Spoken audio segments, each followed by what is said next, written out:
Vamos falar sobre a prevenção de doenças cardiovasculares. Nossos objetivos nesse curso são promover o conhecimento sobre fatores de risco e a prevenção cardiovascular.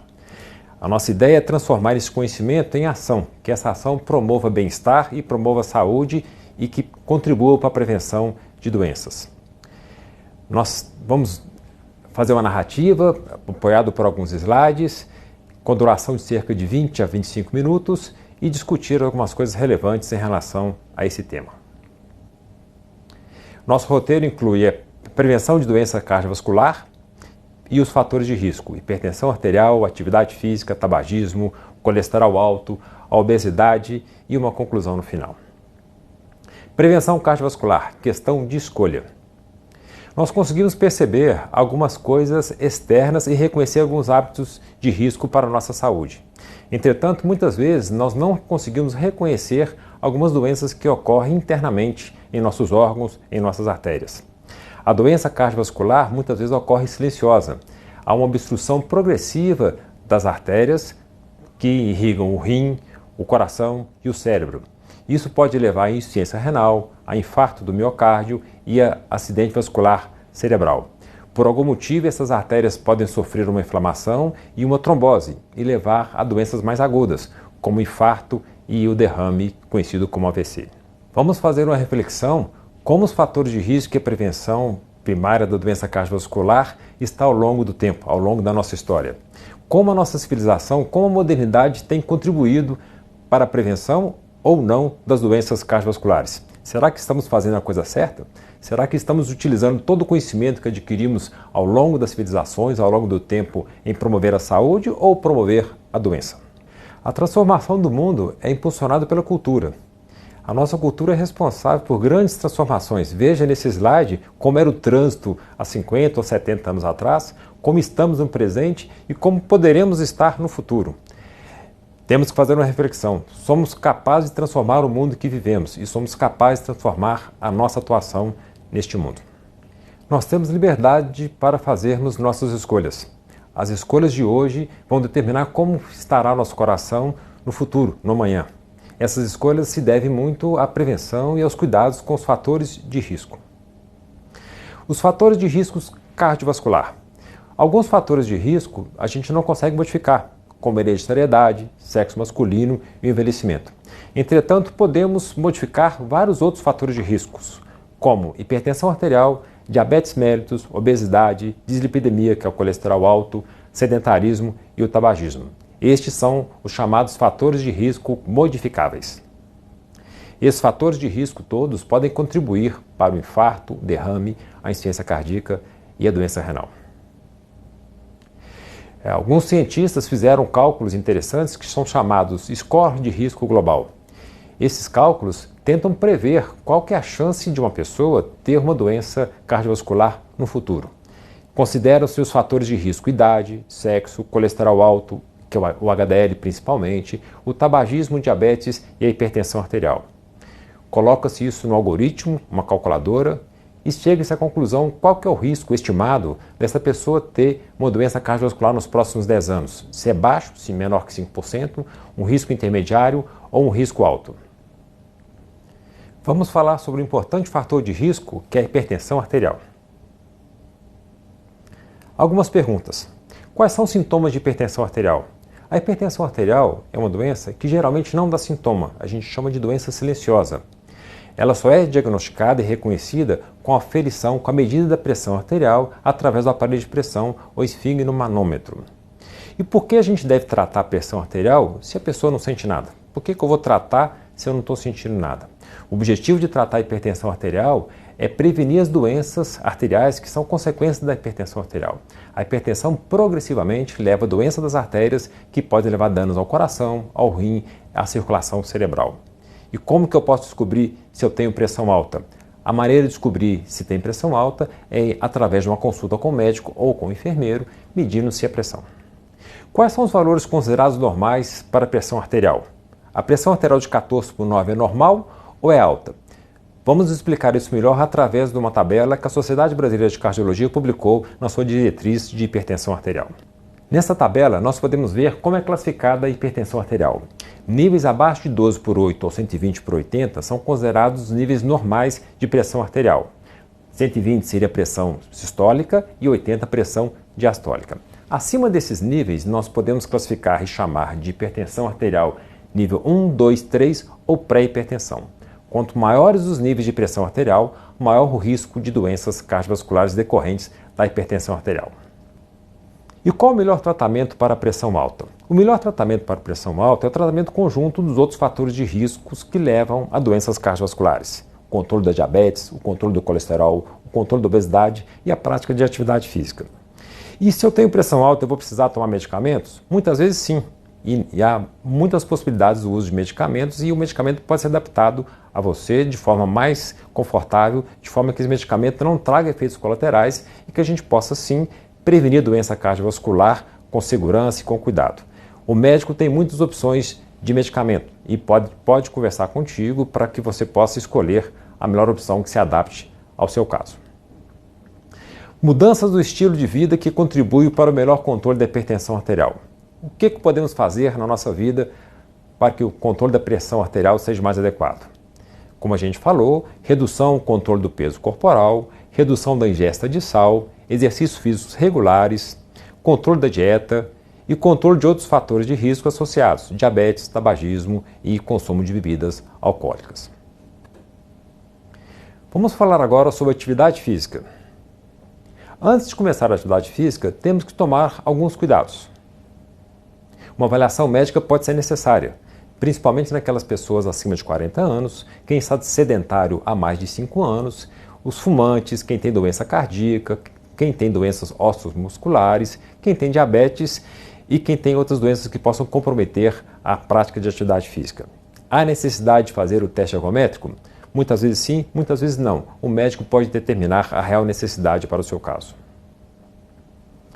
A avaliação médica permite que a gente inicie a atividade física sem estressar, sem cansar o nosso coração e que a gente permaneça com essa motivação por muito tempo, adquirindo condicionamento e adquirindo uma boa prática dessa atividade física. Vamos falar agora sobre o tabagismo. O tabagismo é um importante risco de doença cardiovascular.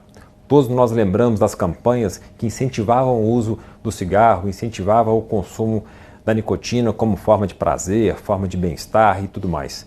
Hoje as campanhas são diferentes. Temos campanhas educativas orientando os males que o cigarro ocasiona. Todos nós lembramos do cowboy dessa propaganda de cigarro. Esse artista morreu de enfisema. Enfisema é uma doença pulmonar grave e progressiva que leva a um desconforto muito grande de falta de ar, emagrecimento, um sofrimento muito grande da doença ocasionado pelo cigarro. Não adianta nada a gente ficar falando palavras difíceis e doenças difíceis para o nosso paciente. Temos que envolvê-lo nesse cuidado e despertar neste paciente o querer da prevenção e das doenças cardiovasculares. O querer é importante para a cessação do tabagismo. Vamos falar um pouco sobre o tabagismo e o mecanismo da dependência à nicotina. Por que começou? Muitas pessoas são levadas a fumar por interesse, por novidade, por distração. Entretanto, à medida que nós vamos consumindo a nicotina através do cigarro, o nosso cérebro vai mudando a sua bioquímica. Nós fazemos receptores cerebrais, umas casinhas, em que a nicotina interage lá no cérebro e desperta algumas reações químicas. Daí a dificuldade de se parar de fumar, cria-se assim o mecanismo da dependência. Entretanto, a notícia é boa. Com um mês sem o uso da nicotina, o nosso cérebro volta ao normal. Essas casinhas, esses receptores de nicotina se desfazem e aquela vontade de fumar, pelo menos do ponto de vista bioquímico, do ponto de vista químico, ela cessa. Fica apenas a vontade psicológica. Com força de vontade e com determinação, conseguimos vencer essa etapa do cigarro e todos nós somos capazes de parar de fumar se assim o quisermos. Vamos refletir.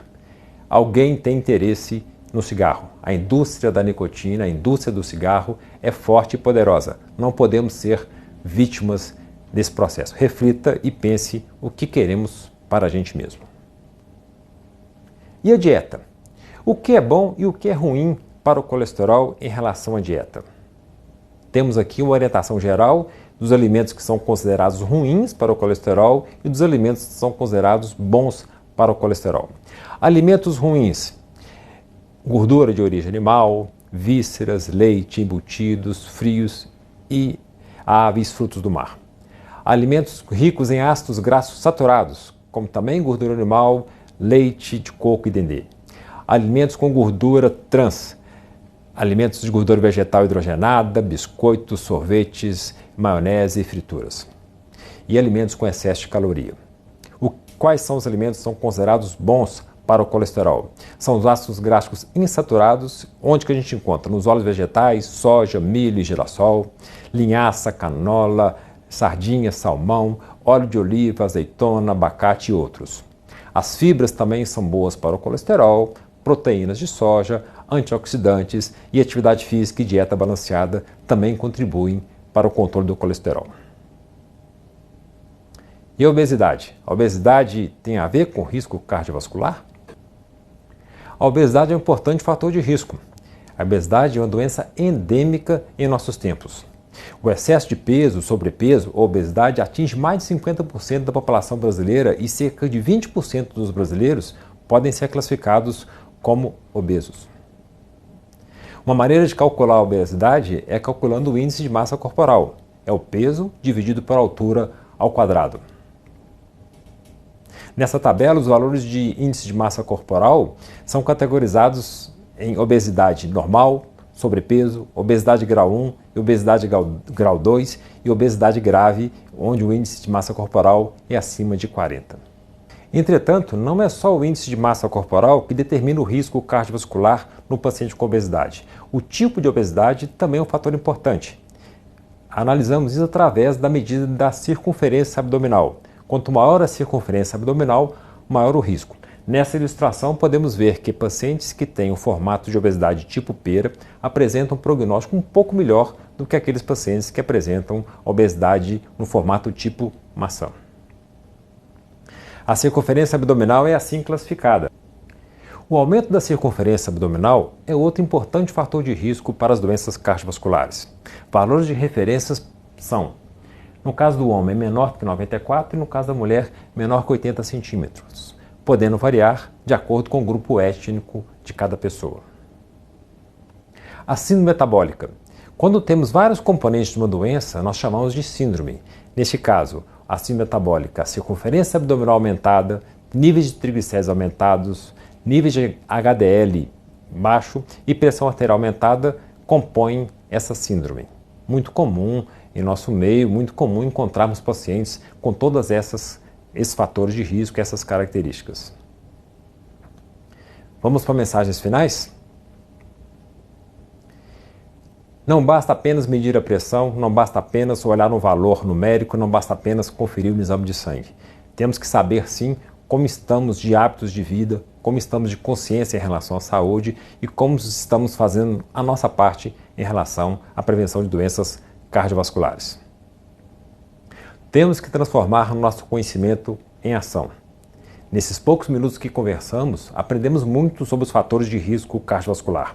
Aprendemos que podemos controlar a pressão arterial, podemos controlar o colesterol, podemos controlar a glicose, podemos reduzir a obesidade e fazer atividade física como forma de prevenir as doenças cardiovasculares.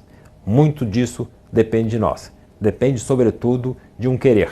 Depende da vontade que temos em se sentir bem, da vontade que temos em promover o nosso bem-estar.